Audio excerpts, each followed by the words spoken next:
Welcome to I'm Blown. Atul and I have been chatting about the various topics that we covered, and we realize there's a common thread that we are finding, that we're always blown when we see stuff on the roads, funny stuff, pedestrians, cars, driving, etiquettes, and so on and so forth. So we thought it would be fun to do a bunch of mini episodes on stuff that we see on the road and things that blow our mind. Yeah, this is an amazing, different kind of space, away from marketing, away from brands a little bit, Sid, but still very much in the space of understanding why people do what they do. Correct. You were telling me about your experience in another country, and I'd love to hear that again and share that with all of us. It was a mind-blowing experience. It was Vietnam. Yeah. They have a town called Ho Chi Minh City, very historic city. The unique thing about Ho Chi Minh City is there are 9 million people. That's the population. Wow. But there are 20 million bikes, scooters and bikes and so on and so forth. So each household has two, or each person has 2 bikes. So when you go on the roads, and these are the main roads, each way is a 2-way or a 3-way, you'll see swarms of bikes that go through, right? And it's well-managed roads, well-structured roads, but there are bikes traveling at 30, 40, 50 kilometers an hour.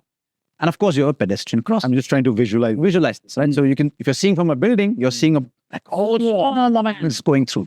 And if you see from the building, you'll see a pedestrian crossing, a zebra crossing. Now, in normal circumstances, whenever I've traveled abroad, a zebra crossing means that the cars and the bikes have to stop, and then the person goes through. A set of people will go. Not necessarily true in India, but most parts of the world. But in Ho Chi Minh City, it was spectacular. Nobody stops. The pedestrians don't stop, and the bikes don't stop. Wow. All the pedestrians need to do is put your hands up, have hope, say a prayer, and just walk. And as they walk, the bikes slow down, they go around them, they go through them, not through them, but around them for sure. So each person is just putting their hands up and walking across, and everybody's just driving around them. And then the pedestrians walking like nothing's going to happen. Of course, the first time I did it, I was like a video game, huh? It is a video game, but no one's playing that game. Everyone's just going around, the pedestrians. It was fascinating. And it was amazing. And I did that many times just to enjoy the experience and the thrill that I felt. But yeah, I'm keen to talk about that. Couple of things coming to my mind straight away. One is in the context of, as usual, we start thinking about people, why they behave the way they behave. So why do communities and, public at large and society behave in a particular way? It'll be interesting to kind of get into that. What was your sense on, for a set of people, what that means? And the second is, what did you see in the eyes of the riders? Because that's something that you and I were talking about, how it's different in India. Yeah. So in India, if you're trying to cross the road, it's a bit of a micro drama.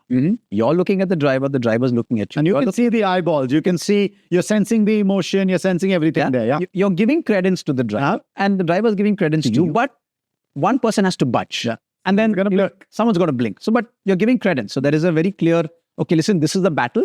And I'm okay to lose, but it depends on what you say and what I say. So there's a bit of negotiation that happens. In the United States of America, you know what? If you see a pedestrian, you better stop. Yeah, absolutely. So it's very clear. The right of way is there.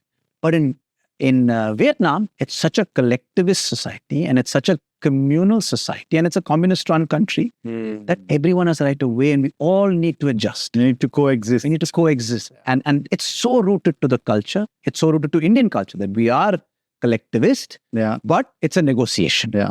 In the US, there is no negotiation. The right of X and Y is Y. And like you were saying earlier, that in India, yes, we do have a sense of community, but that line kind of gets drawn at family. Yeah. At most, at the people who live around you in your housing society, whatever. Yeah. But beyond that, the community feeling kind of takes the back seat, and you are really on your own at that point. So it's really funny. The stuff that you see on the road very often ends up being incredibly cultural. And a reflection of that.